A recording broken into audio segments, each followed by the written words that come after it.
Mr. President, thank you for joining us. How are you? I'm well, I'm strong, as are our people. Sometimes a little bit sad when we have some attacks, and each day proud of our soldiers and of our army. Oh, and of course, first of all, I'm proud of our people. Can I take you back to almost a year ago and the start of the war? Could you tell us what you remember about the night that the Russians were coming? Складна була ніч, і це абсолютно факт. Я пам'ятаю дружину, сім'ю, і це, як, знаєте, як фотографії з твого життя. Тобто ти фрагментарно пам'ятаєш деякі речі, а потім почався довгий день, який не закінчився і не закінчився до цього дня. Тобто я пам'ятаю вночі вибухи, дзвінки, і я сказав: збирайся, ти повинна зібрати наших дітей і розповісти їм все, що відбувається, і бути готові, тому що буде небезпечно в президентській резиденції, там, де ми жили тоді. І це зрозуміло, чому війна почалась. І ось і все. І я буду тут, на Банковій, з того дня, з тієї ночі. Я приїхав сюди, я був першим, і потім почала з'їжджатися вся наша команда, і ми почали працювати. І з того дня, like I said to you already, that from that period, from those days, this day began this long day. How close were they to you? Some suggestions they were just 2 kilometers away. Чесно кажучи, ніхто точно цього не знає, якщо чесно. Давайте будемо відвертими. Працювали ДРГ-групи, якихось людей затримували в цьому кварталі, в кварталі урядовому. Це кілька кілометрів. Одну групу начебто затримали десь у парку біля Верховної Ради України. Але, дивіться, знаєте, було багато розвиток і багато різних розвиток. Говорили, як мені потрібно дуже швидко пересуватись, поїхати, тому що багато груп працює навколо будівлі Банкової і в урядовому кварталі. І тому треба робити ті чи інші кроки. Якісь люди були на під'їзді до Києва. Послухайте, для мене це така просто частина війни. Скільки таких людей було і скільки замахів, не вірте, коли кажуть хтось, це були десятки разів, тощо, я не знаю. Я не знаю, може якісь спецслужби знають краще. Here we are almost a year later, and we're hearing about tanks. You need them fast. A deal is being done this week. What can you tell us about it? Ситуація з танками. Ми повинні з вами просто розуміти, тому що не можна просто дати танки або не давати. Питання в тому, що це дасть нам. Що це дасть? Довгий час ми говоримо про броньовану техніку, з якою у нас дефіцит. Дефіцит в порівнянні з Росією, з їх великої кількості. У нас не такий дефіцит в порівнянні з іншими країнами Європи, скажу вам відверто. Але в порівнянні з тисячами танків, які є у росіян, у нас набагато менше. Танки, БМП, БТР, бойові машини, багато всього потрібно.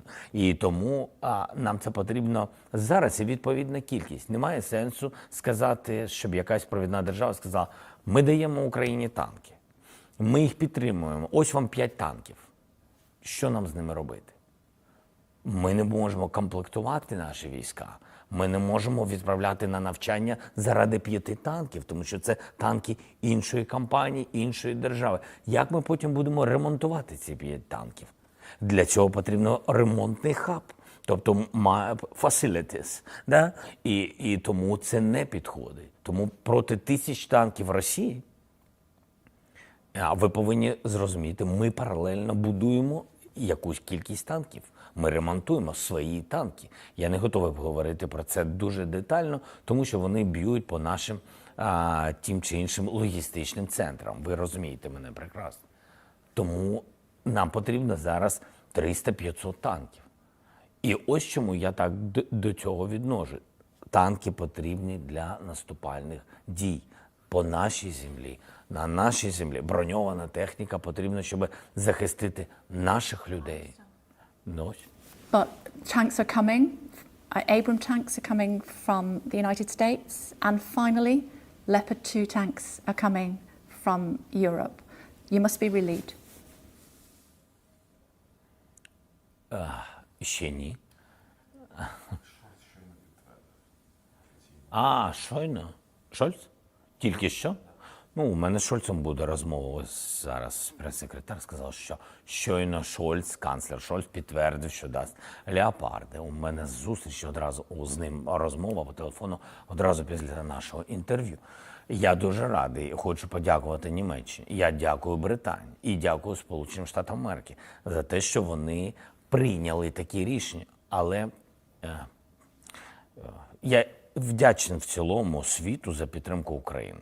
Але якщо ми говоримо відкрито з вами і чесно, то кількість танків і термін, коли вони можуть до нас доїхати, мають невід'ємну, а важливу роль в порівнянні з тим, що прийнято рішення. У нас є зброя, по якій було прийнято рішення, а вона досі не доїхала. Буває, місяці їде ця зброя. Розумієте? І я не говорю, що хтось винен в цьому. Я просто говорю, що полегшення, відповідаючи на ваше питання, полегшення настає тоді, саме тоді, коли те, що партнери дають, воно починає працювати на захист нашої армії. The tanks could be here from Europe soon, but the tanks from America may take until August. Is that too late? Too late. But I don't know really. I don't know real situation for now, for this minute, when they will be, when America will give us Abrams, and I don't know. I don't know really when from Europe will come tanks. For example, we had a decision with Macron, and I'm thankful for him. I think he opened the new page. Yes, when he made the decision to give us tanks. I don't remember, it was 2 weeks, 3 weeks ago, we had phone call and he accepted that is a decision. I was emotionally, I was very positive, but I'm not 2 weeks the president of Ukraine in war. Yes, so I understand what does it mean. It means that they will come.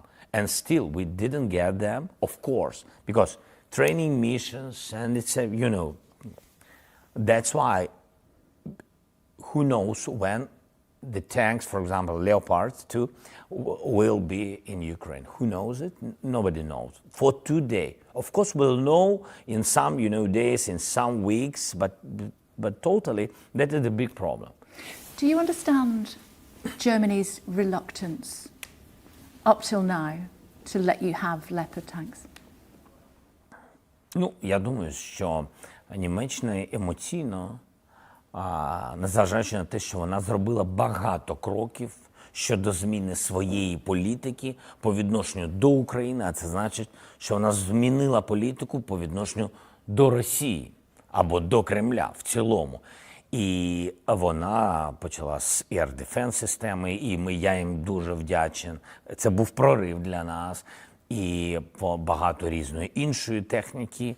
Але емоційно, мені здається, вони ще мають той чи інший зв'язок з Російською Федерацією, що німецькі танки, і це начебто наступальна зброя тощо. Хоча ми багато разів про це говорили, що ми маємо право наступати на нашій території. Абсолютне право. Ми не воюємо на території Росії, бо ми не зацікавлені. Ну просто у нас немає зацікавленості в цьому, тому що війна, де б це не було, це втрачання людей. Для мене люди номер один. Тому я не хочу воювати на території Росії. Я хочу, щоб швидше вони припинили війну і швидше вийшли з нашої території. Це точно, це остаточно. Якщо їх не буде на нашій території, війна закінчиться. Ось і все. Тому що люди важливі.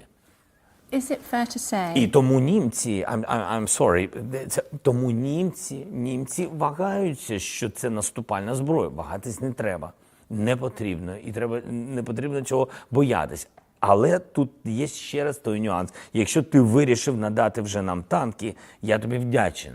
Ми всіх працювали над тим, щоб німці погодились. І нехай просто сприймуть словами і дуже по-чесному. 5, 8, 10 танків, вони не вирішують питання на полі бою. Тому що це не політика. І ще раз, це про конкретні результати на полі бою. Would it be fair to say, Mr. President, that emotion from Germany has cost lives in Ukraine? This war, and who takes our lives, especially Russians, it's not Germany. This war, it's not about Germany, not about France, not about Britain, not about everybody, not about USA, all these Russians narratives that this war, that means that USA fighting on the territory of Ukraine with Russia, or NATO is fighting. That is their narratives. It's not mine because it's not truth. I have no narratives because I think that this more short way to the people, to society, just to speak very, very honestly and pragmatic. And so I'm very honest and pragmatic with Germany. I'm really thankful for decision, but if it's about some tanks, don't give us. That's true. But emotionally, it's not correct that they take the lives of our, no.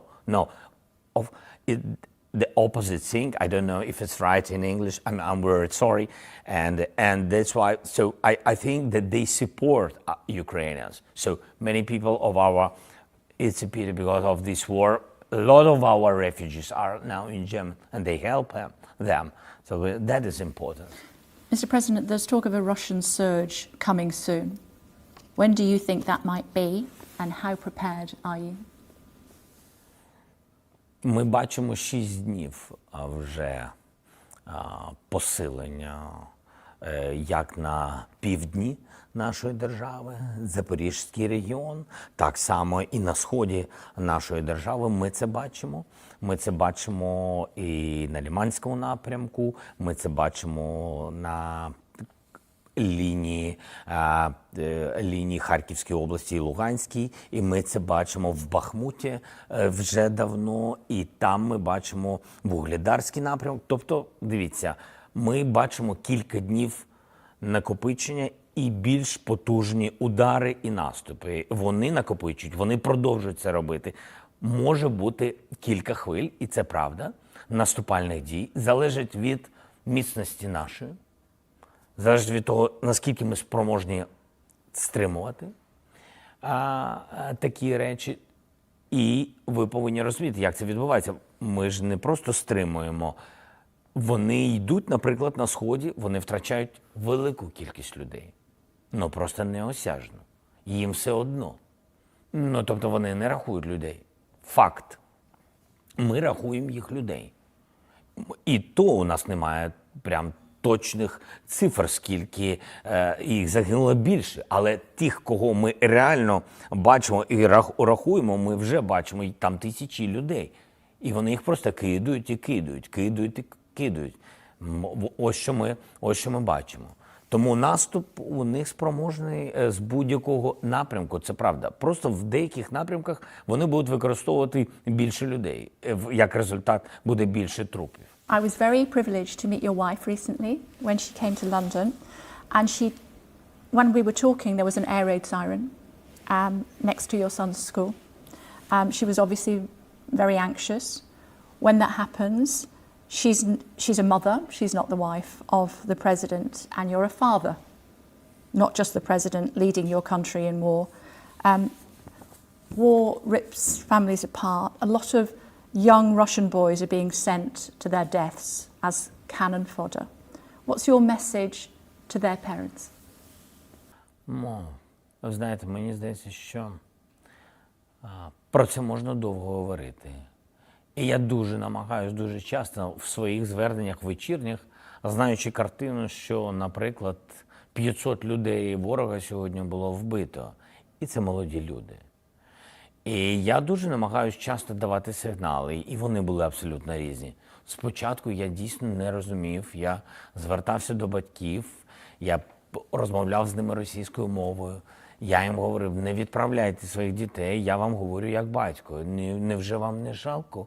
Невже вам не жаль? Ви ж воюєте не на своїй землі, ви воюєте не за своє, не за свої домівки. За що ви воюєте? Ви просто воюєте на нашій території, і люди вас не зустрічають. Подивіться, з квітами.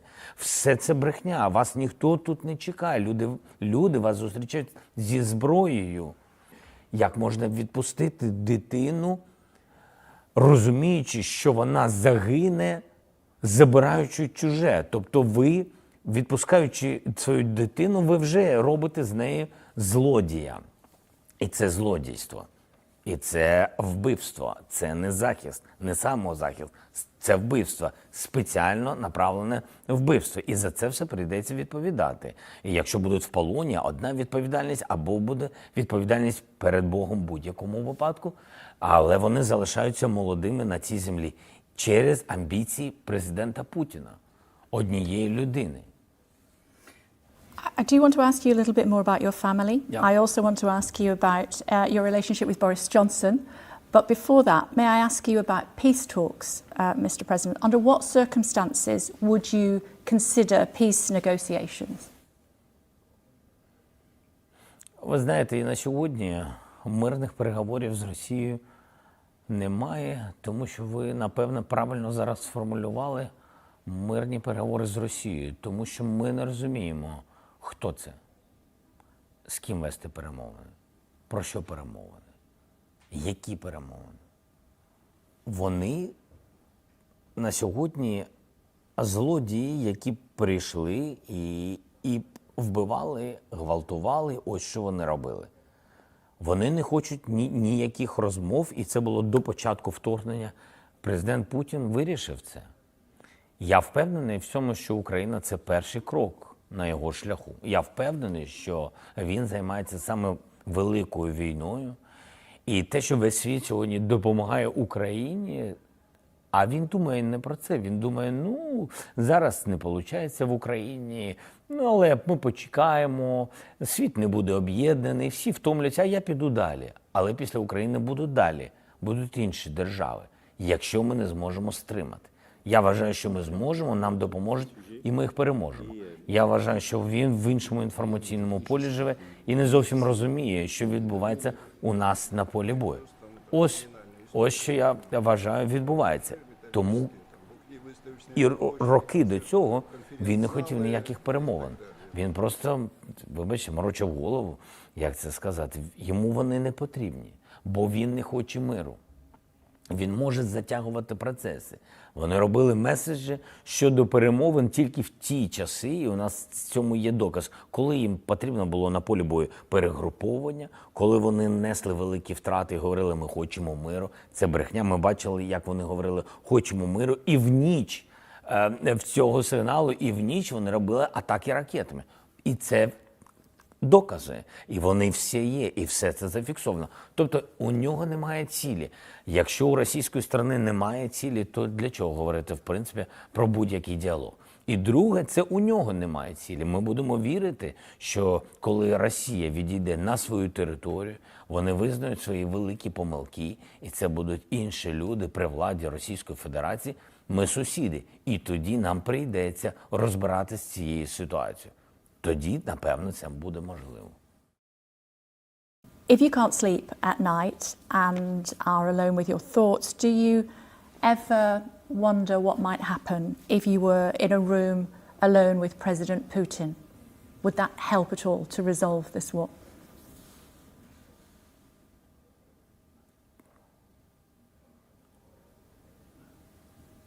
It's not interesting for me. Not interesting to meet. Not interesting to speak. Why? Because we had meeting with him in Normandy format. It was before the full-scale invasion. I saw the man who said one thing and then did another. So for me, I can't understand, is it his decisions or somebody else? So for what meet? To meet what? To shake hands? Don't interesting. To speak? Don't interesting. I really don't understand who really make decisions in Russia. Sometimes I think their society, they push on him and he doesn't have his own decision. Sometimes I think that is his, close people. Sometimes close business or oligarchs. That's important for them to take some part of Ukraine because they see something for their future. So with whom I'm speaking? Not interesting.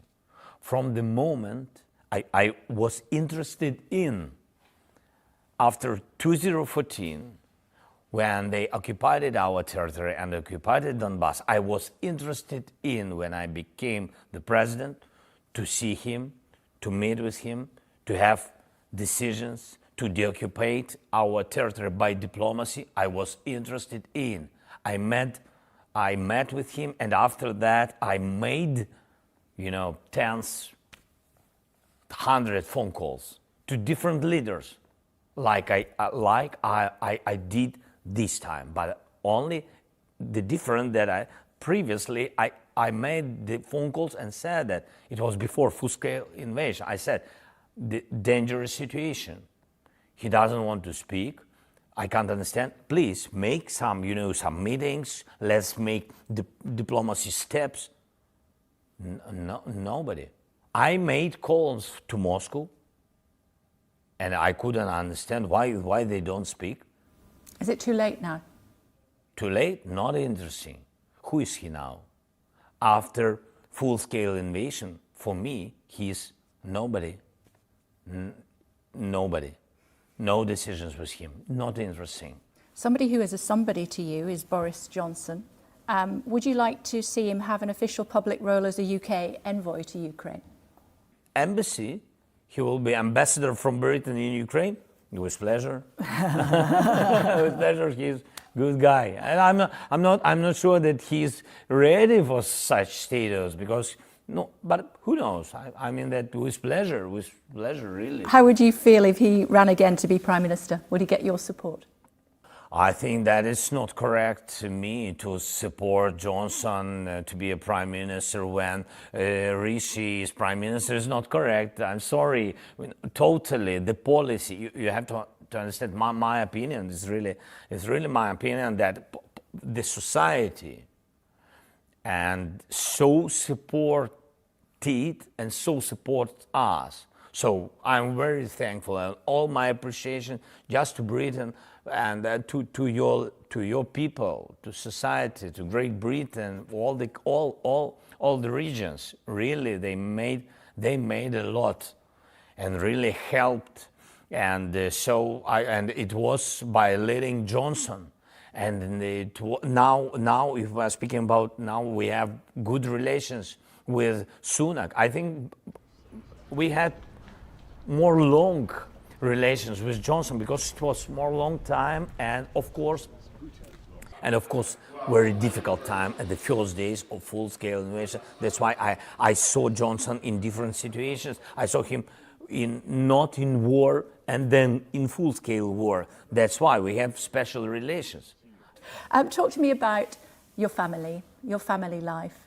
You talked about them having to leave just before when the war was breaking out. You see them very rarely. I think the question is to my family. Am I good? Like father, their attitude to me. I think it's also not. I don't know if I can use such word. Not polite to speak about me. To speak about me in such case, but I think that they love me, and it's not about thinking. I feel it. I think that these feelings is the best one, and I want to save it. Yes, and that is the most important I have. So my family. How often And, do you when- manage to see them? How much? How often do you How manage? often?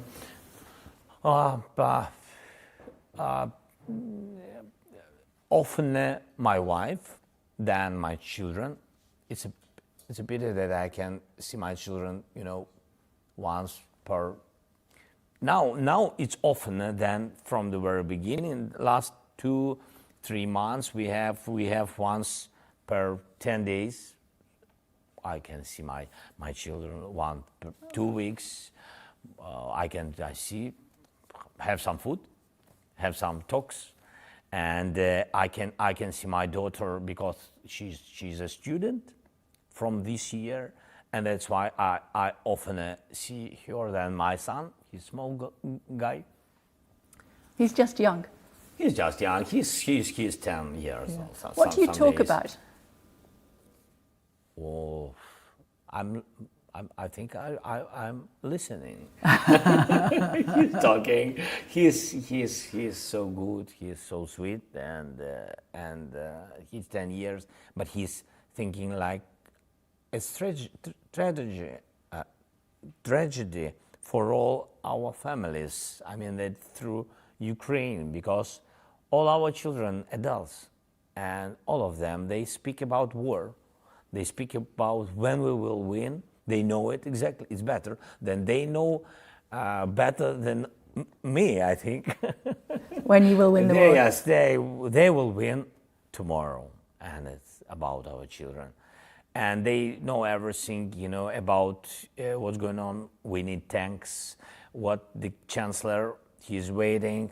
We have to push. We don't have F-16. We have to push them. So it's very interesting. I mean that, but it's interesting. And from one side, from another side, like I said to you, it's tragedy that they speak about it, not about children's, not about their games between each other, not about soccer. Yes, no dialogues about soccer. So that is the difference. But we will change this situation, I think. Soon. Can I ask you about your previous life when you were an actor and a comedian? Вчера пошли с другом на дискотечку. Во. Там видели прекрасно. Now you're a wartime leader. How do you bring that sense of humour that you undoubtedly have to your colleagues in order to keep up their spirits? I never lost my sense of humor. I think when people lose it, they lose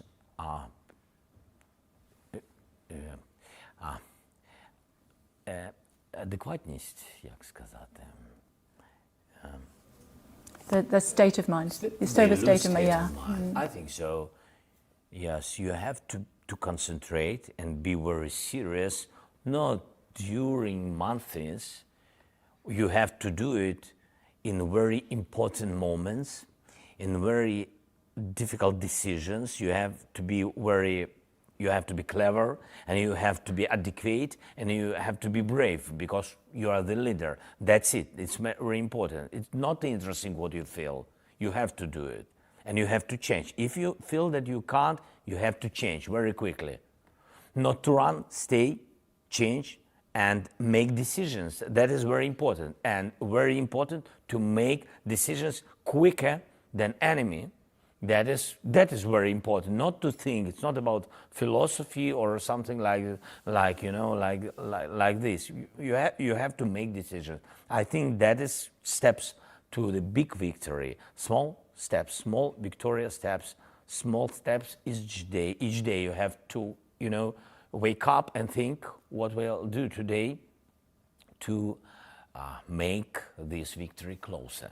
That is very important, and that's why. But to be adequate, you have to sometimes, yes, in the night, have some, 15 minutes to think about, to speak with children by phone, something like this, to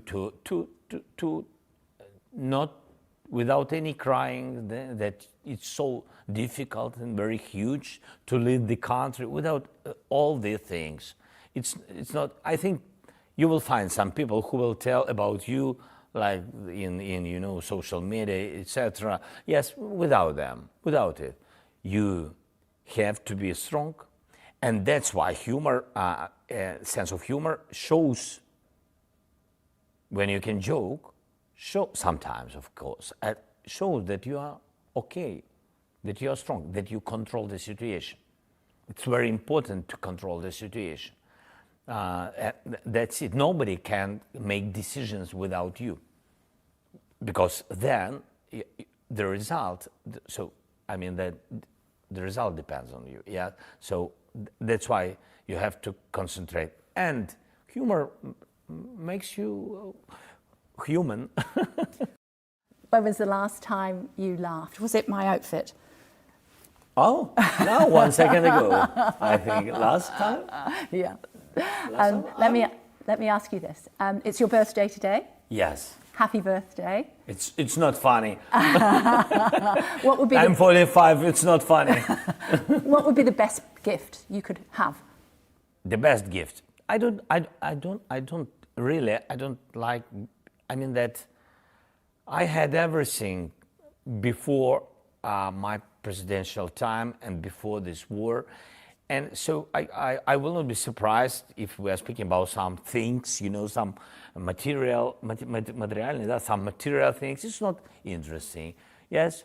So, of course, if our soldiers can today deoccupy some little village, it will be great, because it's so difficult. It's so difficult.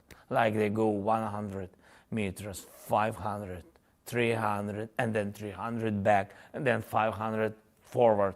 So for me, the best present is walking forward. That's it. Thank you. And thank you.